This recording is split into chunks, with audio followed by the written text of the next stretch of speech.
What's going on, everybody? Perry up here in the front, Jen again in the back, but she's not going to say a damn thing more than likely. We went to go see Last Night in Soho, which is written and directed by Edgar Wright.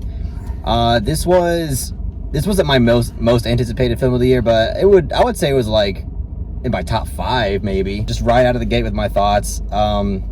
This movie was pretty underwhelming, to be honest. I mean, I enjoyed it. I could at least say that I enjoyed the movie. Like, I didn't hate myself watching it. But it was underwhelming in a lot of different ways. Mostly when it comes to the screenplay, and I'll dive more into that later. But I can at least safely say that Wright's visual style, in terms of his editing, in terms of the lighting, in terms of his high energy, like, it's all there still, and it's by far the most effective aspect of this film. Even the acting is great, which really isn't no surprise to anybody. Even the character writing for the main character, played by Thomasin McKenzie, I actually liked her character quite a bit. And again, her acting is really great. I really loved I really loved her character and her performance. But yes, it's just unfortunate that when it comes to the screenplay, when it comes to the mystery, even when it comes to most of the horror, it really doesn't land very well. It's especially when it comes, honestly, I think the biggest gripe I have with this movie has to do with its mystery, in regards to the fact that there's a lot of crucial elements about the mystery that aren't very mysterious. And the film kind of presents it as if it is mysterious, and then when it happens and it tries to reveal these really crucial elements, it tries to be this aha moment, and it's like, I can't believe you went that really obvious route. And but anyway, I've probably said enough. I'll go and let Perry talk. But yeah, like, I hate to sound too negative, because I did enjoy the movie. It's just, it was a bit disappointing. But go ahead, Perry, take it away. Yeah, I'm gonna echo a lot of Carlos's sentiments, and I know, like, a lot of people are like, man, he's like all over the place. He's giving out like 5s left and right this year, but I don't know. I've just been seeing a lot of mediocre films this year, and like only like Titan. Excuse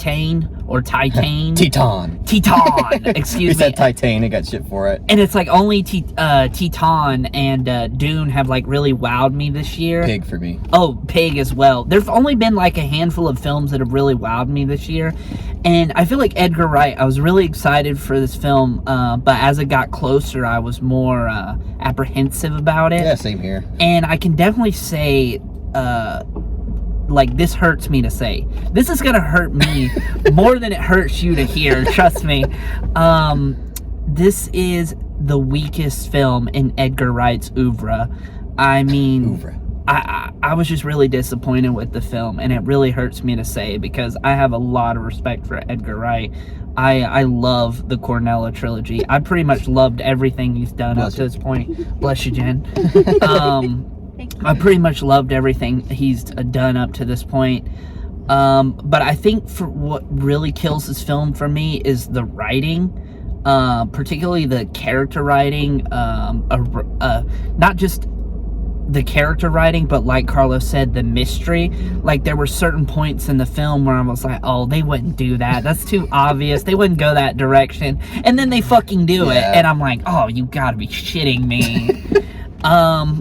I mean, one thing I need to praise this film a little bit before I just completely, like, start to dog on it too soon. I will say, like, the aesthetics are fantastic. The lighting really impressed. I mean, in terms of lighting, this is the best lighting I have seen all year. I feel like I can comfortably say that. Interesting. I want to think about it, but that doesn't sound too dramatic for you to say that. So. Yeah, the lighting is wonderful, and of course, it's Edgar Wright, and we know his films are all, like, the editing is always on point with Edgar Wright. The sound editing, the film editing in general. Yeah, really, it's just like all the technical stuff, and Edgar Wright's direction. It's like, I'm not gonna dog on any of that. It's just the writing that killed me. I mean, that killed the movie for me, especially in the third act, because like I said, the revelations about certain characters, very unsatisfying, very predictable. Yeah. And I get, like, I've seen like thousands of movies. I've seen a lot more movies than the typical person. So it's like, I tend to know where a film is going before it goes there. But even still, it's like anybody with half a brain would be like, oh, they're going to go, they better not go that direction. I'm afraid they're going to go that direction. And of course, that's the direction the story goes. And it's like, oh, fuck, that's really weak writing. And that's what killed the movie for me. One character we have to talk about is Thomasin McKenzie's love interest in the film. I mean, oh God, like, either all the characters in this film are on like really like extremes. You have the misogynistic like asshole pieces of shit, or you have like these cartoony like bully character that are just kind of like hazing and really stuck up. But then on the other extreme, you have the love interest who's not flawed at all. He's just a perfect character, and no matter what happens between him and Anya Taylor-Joy, he's so sensitive. I mean, not Anya Taylor-Joy, Thomasin McKenzie. He'll be understanding, he'll be sensitive. Like, there's no skepticism whatsoever. I'm here to listen to you, baby. Yeah, it's like, I never found him to be a very believable character. He's not believable. He's not very interesting either. No, and some of the lines they give him are really fucking cringe. Oh my God, yeah. There's some lines of dialogue in this movie where I'm just like, I can't believe they wrote that. Yeah. I cannot believe this got greenlit. Perry did mention that this is co-written film by somebody else too, so I forgot the name. But Edgar Wright isn't the only person that wrote this film. I mean, they both share the blame. They have to. They both wrote the screenplay. They both got to share the blame. It makes me feel better to pawn off all this film's problems onto the other person. I don't know, because Edgar Wright worked on the script too, and it's like, it's still his film that he helmed. Yeah. He wrote and directed it, so he you know, obviously he probably gave a lot of the writing in the film, if all the writing in the film, the thumbs up. Christy Wilson Cairns, I think that's how he's Cairns. Cairns, Cairns. Yeah, we're just gonna blame this person. I know, I'm just kidding. But one thing we also talked about the film, and I hate to keep going on board with all the stuff that we didn't like about it, but the CGI in this film also is kind of like distracting. And it's not even the fact that like I think me and Perry kind of differ on this, but it's not the fact that the CGI necessarily wasn't that great, even though it's not that great. It's really most of the fact that I just feel like it's overused in this film. Like, it just hits a point where like it feels like almost everything that we're seeing when it comes to the horror, when it comes to a lot of the story elements, it just tries to incorporate so much digital CGI, and I just feel like it makes the film feel a lot less genuine. Again, kind of goes back to that cartoony feel that I just feel like doesn't really work. But yeah. Again, I don't think the CGI is necessarily great, but for me, it's just how overused it is in the movie. Yeah, it's definitely overused, but I would say the digital effects are bad. I'm not even gonna sugarcoat it. And I know that this is the first film we're seeing in theaters coming off of Dune, but even with that in mind, the digital effects just look bad to me. They were really distracting. And I feel like that's another big reason why the horror elements of this film just did not work for me. Yeah, because like when it comes to a lot of like the direction and how he was trying to capture stuff, it's just like that stuff I think is fine and it was mostly good. It's just unfortunate that a lot of that was paid off with, you know, CGI that was really like distracting. But it's the first act of this film to me is the strongest act. The first act is strong, and it's just unfortunate. It's like this film kind of gets weaker as it goes along. Yeah. You got the first act, which I think is honestly great because it deals a lot with Thomasin McKenzie's character, who, you know, is this really old-fashioned character who feels incredibly outcast when she moves into this big city. And the amount of social anxiety that you feel with her character is incredibly relatable. Like, through that entire sequence, I was like, I feel really connected to how this character is feeling, and I feel like it's a huge reason why the first act is really strong. And then, you know, in the second act, it starts to dive more into the supernatural elements and some of its mystery, and it was fine. Like, it wasn't, I definitely didn't think it was as good as what we were seeing like in the first act. It felt more grounded.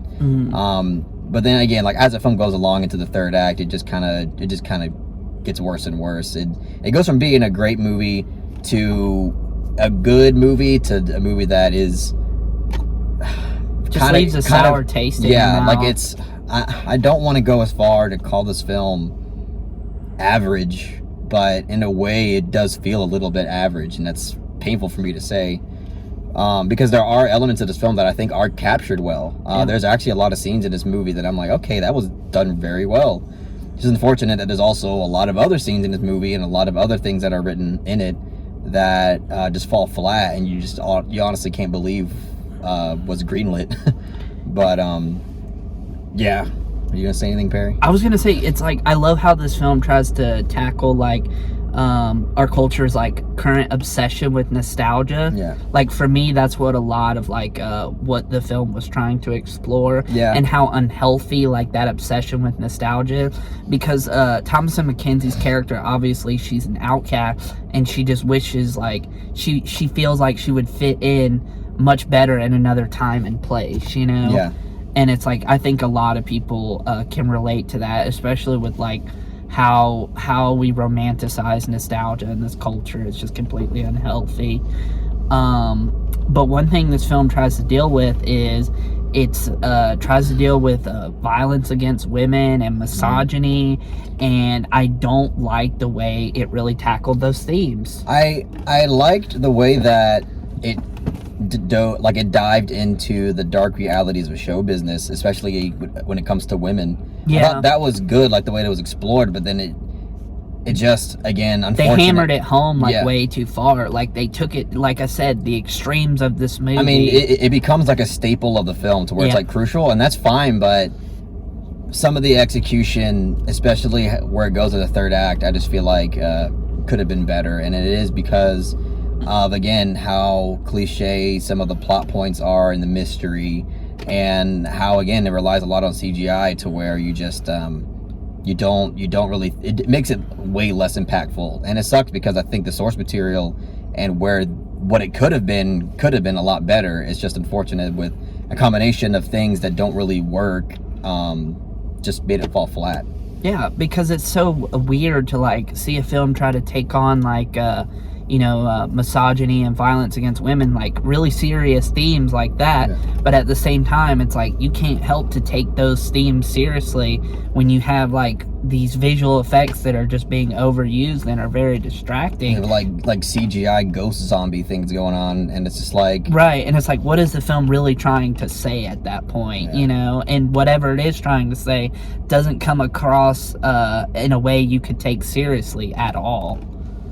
Yeah, I mean, again, there were moments in the second act where these themes starting to be expressed, and I thought, okay, this is effective because I see where it's going, but I just feel like the more it dives into it and the way it goes, it kind of loses most of the impact, unfortunately. It feels a bit shallow at the end of the day, like the way it tries to tackle those themes, because like I said, like the way a lot of the way this film is written is like very extremes in terms of like a very big extremes in terms of character writing. Yeah. Like I was talking about earlier, where all the male characters are either like misogynistic, irredeemable pieces of shit, or they're fucking unbelievable, like, oh, I'm sensitive and I'm perfect and I'm understanding to all of your needs and I'm not flawed at all. You know, it's like that character didn't feel realistic at all, and it doesn't help what this film is trying to explore. Yeah, I would say Thomasin McKenzie's character, I think, is the most dimensional character. But it's, I mean, she did the best she could. Like I said, I'm not gonna dog her performance at all. The acting's all great for the most part, honestly. I don't really have any gripes with the acting. Yeah. Like I said, it just boils down to the writing, and the third act of the film just really killed it for me. But I don't know. I mean, that might be everything we gotta say, honestly. Sorry if I came out like really hard, but it's just like, I mean, I did too, and I'm pretty sure people are surprised by that, because I'm usually the one that's a bit more lenient, but even myself, as I was watching, I was like, I don't know. I don't mean to be like a hard ass and just be dismissive towards every movie. It's just, I've just been seeing a lot of mediocre movies this year, or movies I find underwhelming. I was like, I can't help it. Yeah. You come for What do you want from me? Yeah, it's like you come here for the honest take. We're gonna give you the honest takes. Jen, did you want to add anything? Okay. Oh no. I can't make her participate. Mr. Superman no here. All right, I'll you can thank Perry. I usually don't even ask anymore because she's just like, I don't want to. I mean, all I can do is ask. I can't make her do anything she doesn't want to do. One day she's gonna chime in and have a whole monologue. Just wait. Oh, one day. Oh, another thing I gotta say is like exposition. It feels very exposition heavy in the third act with the way the revelations were revealed. It's like, why would this character just unnaturally go on this huge monologue? It just very. It's not the most clever way to reveal the stuff either. It's just poorly written, in my opinion. But that's all I got to add. I think I'm ready to give a rating. All right.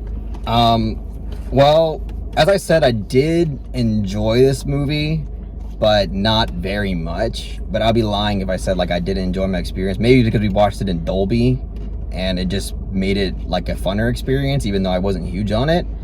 But you didn't like the Dolby experience, or you? No, I'm saying like maybe the Dolby experience made me enjoy this movie more. Because I have a feeling if I were to just watch this like at my house, maybe I would come out being like, oh no, I didn't enjoy this movie very much.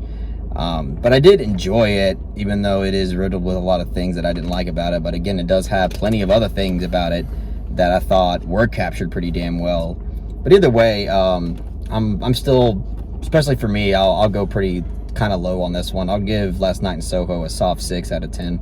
Ooh, see, this is low for Carlos. Yeah, that's pretty low for me. That's like me every day, like 6 out of 10. There you go. God, I want to give this a fresh rating, but I just can't do it. Like, I really want to give this a fresh rating, and I wish I could recommend this to you guys. I wish I could recommend this to all of you. It's just I can't do it in good consciousness. I'm gonna give Last Night in Soho a very strong, I'm talking rock hard 5 out of 10. Rock hard 5 out of 10. I think that's fair. An incredibly erect 5 out of 10. This thing is about to fucking explode. It's a 5 out of 10. It's a big veiny triumphant 5 out of 10. So we're actually pretty aligned on this one. Yeah. Yeah, I mean, I end up giving it that barely fresh rating. But I think because a part of me still feels like, yeah, even though I wasn't that huge on it, I feel like there are, I can see people still enjoying this movie, perhaps more than I did. So I'm like, just go watch it, see for yourself. But I wouldn't really say rush to a theater. Like, Watch it on like streaming services. Or I'm sure it does get released on streaming some point. Redbox maybe. Yeah. I mean, if it doesn't cost you anything financially to go see it, you just want to see something, then by all means go ahead. But like, I wouldn't drain your wallet because of it or something. Right. I would rather you go see Last Night in Soho than Halloween Kills. Yeah. Well, yeah. That goes without saying. That goes without saying, but I'm gonna say it regardless. And I would actually tell you to go watch Dune like 2 or 3 times before going and watch Last Night in Soho. Yeah. I would agree with that. But all right, guys, that's our review on Last Night in Soho. If you really, before I sign off, we're gonna do a review on the French Dispatch tomorrow. So be on the lookout for that review tomorrow night, and we're also gonna review Antlers on Friday night. Thanks for watching this video. If you really enjoyed what we had to say about the Last Night in Soho, please give it a thumbs up and share it amongst your friends. And don't forget to subscribe to the channel to be updated on more film-related content. Bye.